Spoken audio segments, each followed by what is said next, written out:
Pemirsa, 2.500 personil TNI dan Polri akan mengamankan Presiden RI Joko Widodo saat kick-off atau tendangan pertama dalam laga Piala Presiden di lapangan Dipta Gianyar.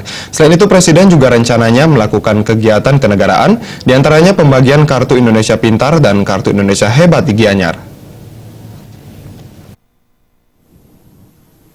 Wakapolda Bali Brigjen Pol Nyoman Suryaste usai memimpin apel pengamanan Presiden memastikan sebanyak 1.500 personel TNI dan 1.000 personel Polri akan mengamankan Presiden RI Joko Widodo selama berada di Bali. Kendali komando pengamanan berada pada TNI Kodam 9 Udayana.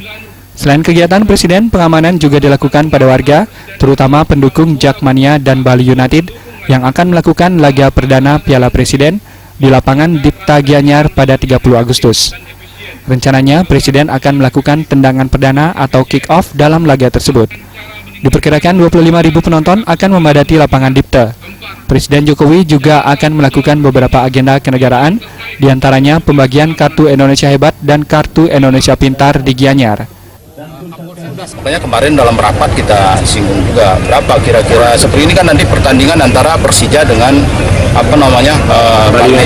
Bali United.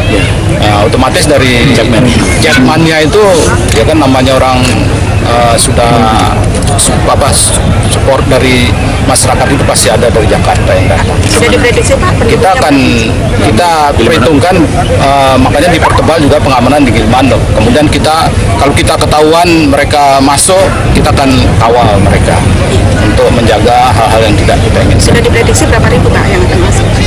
Penonton ya, kita penonton sekitar 25 ribuan itu.